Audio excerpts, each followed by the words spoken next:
welcome back. Today we will study the foundation of Indian National Congress.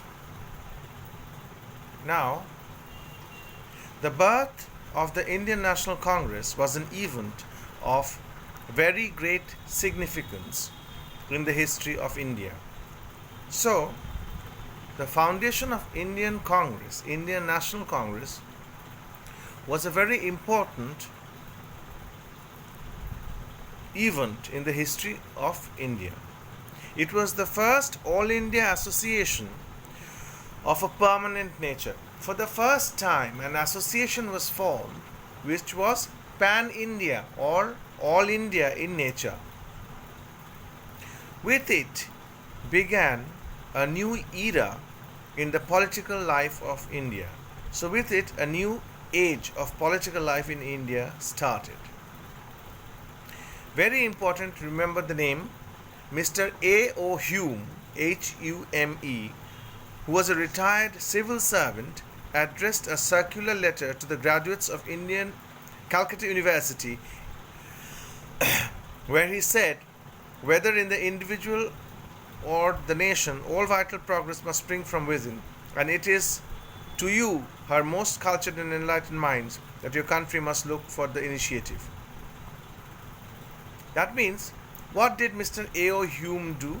He wrote a letter or a notice, and it was put up in Calcutta University, where he called in members who were educated to form an association. The appeal had the desired effect. The National Congress was thus founded, and the first session was held in December 1885 at Bombay under the presidentship of W.C. Banerjee. You should remember the name of A.O. Hume, what he did. You must remember the first session which was held in Bombay in December 1885, and you should remember the name of the president under whose presidentship this meeting was held. His name was Mr. W.C. Banerjee, who was a leading barrister.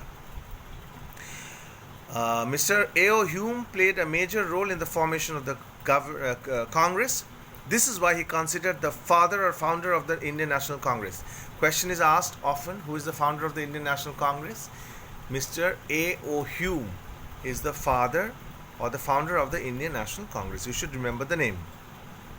Gopal Krishna Gokhale feared that the founder of the Congress, not being an Englishman and a retired servant of the government, would have found some way or the other to suppress the movement in its infancy. Anyway, forget it. You don't have to remember that. The first session was attended by 72 delegates. 72 people all over the country came. Okay. Now, immediate objectives of the Congress. It is important. Immediate objectives of the Congress. And you should remember the first two sessions, and the presidents should also be mentioned. The first session, it was held in December 1885 under the presidentship of W.C. Banerjee. The second session of Congress was held in Calcutta in 1886, and the president of that session was Dadabhai Naoroji. So you should remember the two places, 2 years, and the two presidents of the Indian National Congress. Now, who formed the founder A.O. Hume? Remember them. What are the immediate objectives? Very, very important. Remember all four. Number 1, to enable national workers from all parts of India to become personally known to each other. Very, very important. So, since it is a pan-Indian organization, pan-Indian organization means it is an organization which was formed by members taken from all over India, pan-Indian organization. So, in this case, all the members, whether he's coming from Kashmir, whether he's coming from Kanyakumari, whether he's from Gujarat or Bengal, they should personally have a rapport with each other. They should personally know each other. Number 1. Number 2, to end all racial, religious and provincial prejudices. Prejudices means, ego. I have an ego. I will not work with somebody. If you have this type of things, if you have some racial distinctions, if you have egoistic behavior while working in a group, then that group will never progress. The whole aim of the group is independence of India. So that should be the main motto, main inspiration, main motivation of that group. If you have egoistic approach, I will not work with him, I will not work with her, if he comes I will not work, if he does this I will not do that. Personal interests should not come in front of national interest. National interest should be the main interest in this crucial hour. So that was the main objective or the immediate objective of the Congress.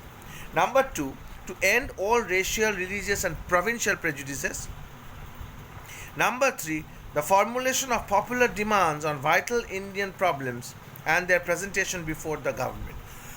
What were the problems? These problems should be addressed to the government. The government should know, and a body should be there, a legal body should be there, a properly formed body should be there who will write down the problems and present it in front of the government, which is very, very important.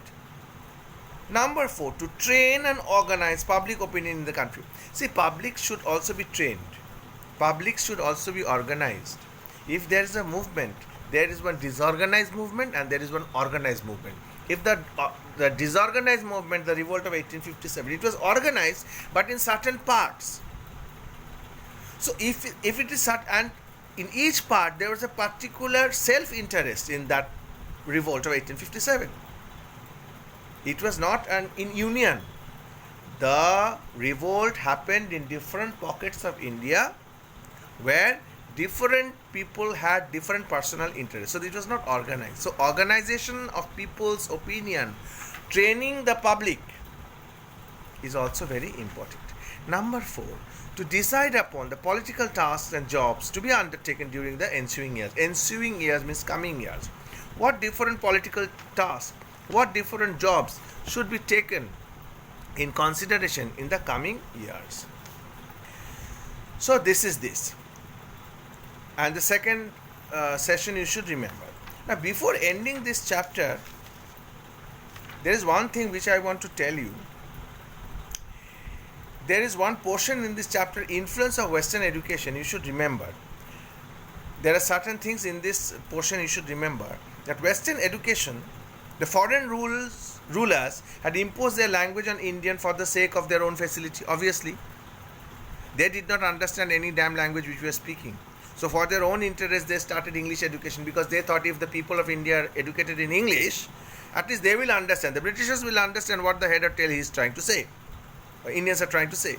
But the advantages of the knowledge of English were many. Western education instilled, gave, or started, sowed, instilled in the minds of the educated classes the Western ideas of liberty and equality.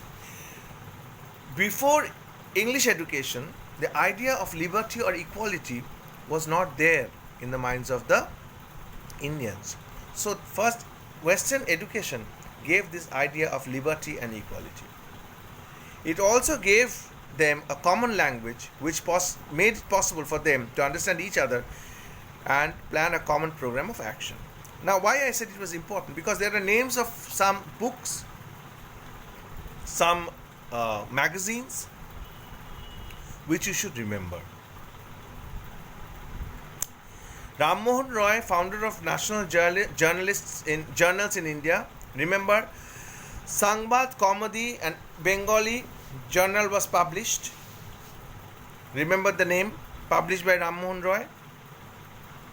Dadabhai Naoroji edited Rast Goftar in Gujarati. Remember the name. Ishwar Chandra Vidyasagar started Som Prakash in Bengali. Remember the name. Also remember Times of India, founded in 1861, pioneer, statesman, some of the name of the papers. Amrit Bazar Patrika started in Anglo-Bengali weekly. The Tribune was started in Lahore. Hindu was started in Madras. And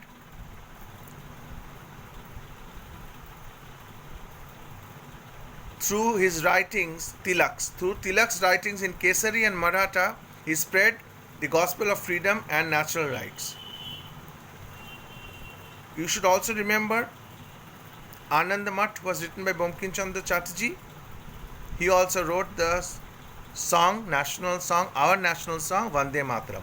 These names, who wrote who, what, who wrote what, names of the newspapers, you should remember, because short question, it often comes, it has come times and again, and it will come in future also. So with this, we end chapter 2. Go through this chapter, and in future classes we will discuss, after we complete at least we have completed 2 chapters from history, we have completed 1 chapter from civics, the second chapter in civics is also running. So let me finish at least 3 chapters from each, history, and 3 chapters from history and 3 chapters from civics. After finishing 3 chapters from history and civics, in one class we will discuss all the questions which are important from your ICSE point of view. We will also discuss what has come in previous years, and we will discuss how to write and get good marks. So thank you for today.